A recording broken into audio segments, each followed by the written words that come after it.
बहुत दुखी और व्याकुल है गुरुजी। और सच बताएं तो आत्मा जो है ना तार तार हो चुकी है। मेरे बेटे की गुरुजी आज फीस जमा होनी थी, बीटेक कर रहा है वो, और वहाँ रहना बहुत ज़रूरी था।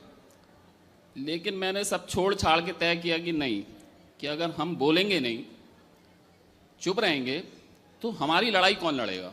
सही है। तो गुरुजी इस संदर्भ में क्या है कि मैं ये कहना चाहूँगा कि हमने आपका नमक खाया है गौरी गोपाल आश्रम में। हम आपको वचन देते हैं कि हम आपके एक एक दाने का पूरी ईमानदारी के साथ ऋण अदा करेंगे।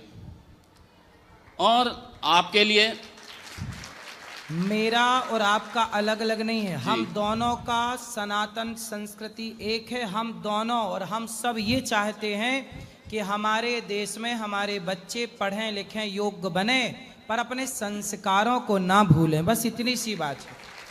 अब कुछ न्यूज़ चैनल हैं, वो क्या कर रहे हैं मेरी माँ, हमारे बच्चों को गलत रास्ते पर ले जाने के लिए वो प्रोत्साहित कर रहे हैं। कुछ न्यूज़ चैनल ऐसे हैं जो गलत रास्ते पर बच्चों को ले जाना चाहते हैं और कम्युनिस्ट विचारधारा इस देश में थोपना चाहते हैं। कम्युनिस्ट विचारधारा क्या है कि ईश्वर को ना मानने की विचारधारा, और लिव इन में रहने को कुछ लोग सही मानते हैं, कुछ न्यूज़ वाले। तो आप बताइए कि जब हमारी बेटियां, हमारे बेटे चरित्रवान ही नहीं बनेंगे, तो फिर उन बच्चों से इस राष्ट्र को चलाने वाले चरित्रवान बच्चे कैसे पैदा होंगे। ये राष्ट्र किनका है? राम का है ना, चरित्रवान राम का। इसलिए इनको चिंता है, और आप सबको चिंता होनी चाहिए कि आज हमारी संस्कृति, ये संतों का अपमान नहीं कर रही है कुछ मीडिया, कुछ लोग, ये सनातन धर्म का, सनातन संस्कृति का, सनातन संस्कारों का अपमान हो रहा है। और इस अपमान के लिए हम सब चुप क्यों हैं? ये चिंता इनकी है।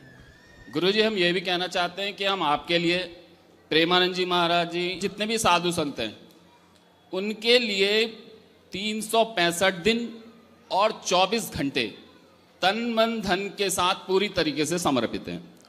और हमारे साधु संत और जो हमारी संस्कृति है वो हमारे राष्ट्र का गौरव है और हमारे लिए पूजनीय है।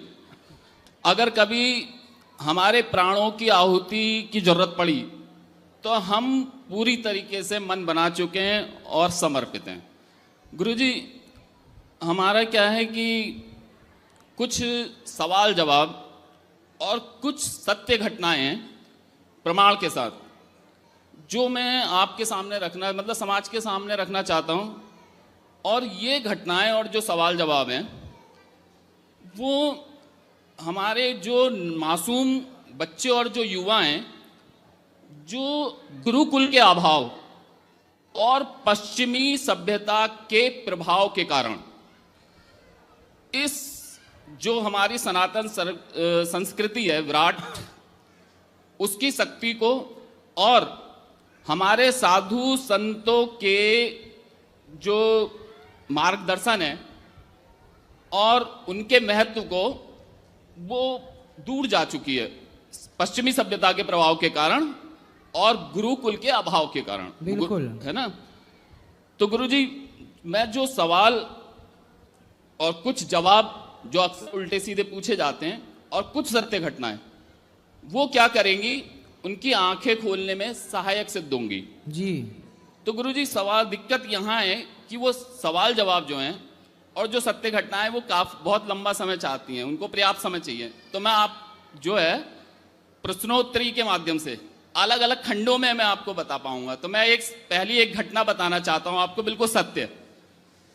गुरुजी आपके जो कार्यक्रम चल रहे हैं, जैसे अन्न का, गौ सेवा का और वृद्ध माताओं का, ये तो सब जानते हैं, ये 3 हैं, लेकिन एक्चुअल में और भी हैं, वो बाद में बात करेंगे।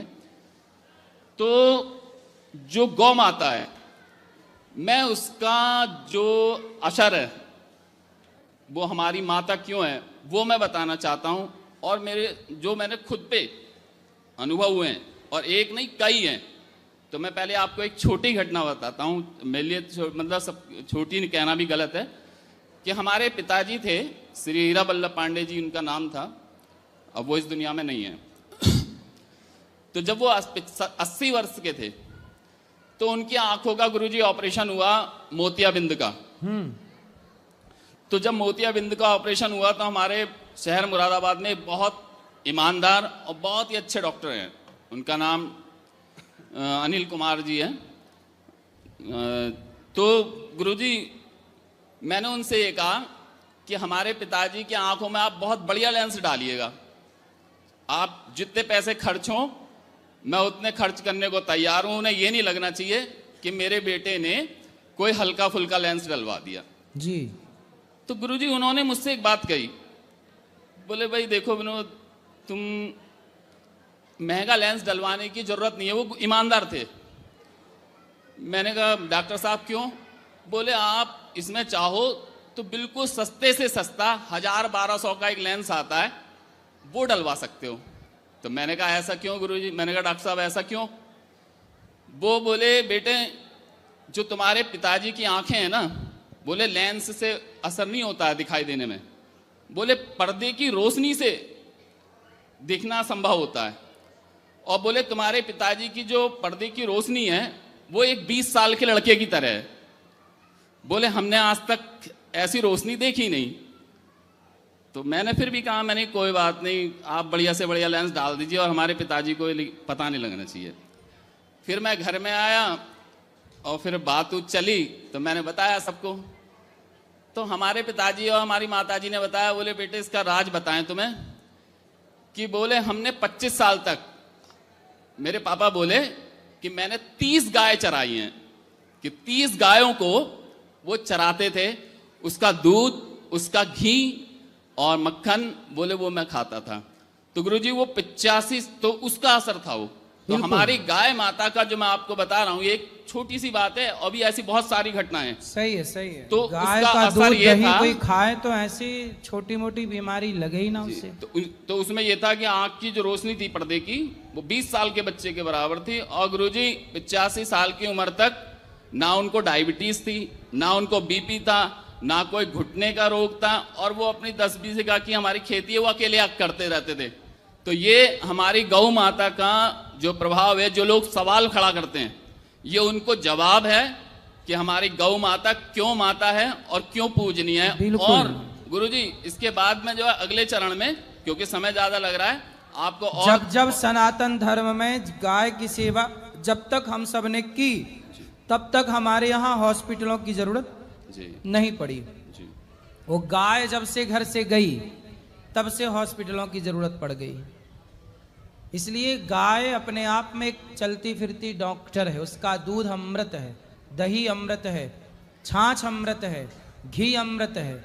लेकिन पता नहीं हम भारतीय लोग जो गाय को पूजते आए, पता नहीं हम क्यों गाय के महत्व को भूल गए। लेकिन गुरुजी ये हमें और सबको जगाना है। अभी भी मैं एक बार भोजन करता हूं दिन में, और अभी शाम को, अभी कथा से उठने के बाद, अभी प्रश्नोत्तरी में आने के पहले मैं 2 गिलास कच्चा दूध पीकर ही आके यहाँ बैठा हूँ। एक टाइम मैं भोजन करता हूँ, एक टाइम दूध पीता हूँ, मेरा हो गया। मैं दूसरे टाइम भोजन ही नहीं करता, दूध पर्याप्त हो जाता है मेरे लिए।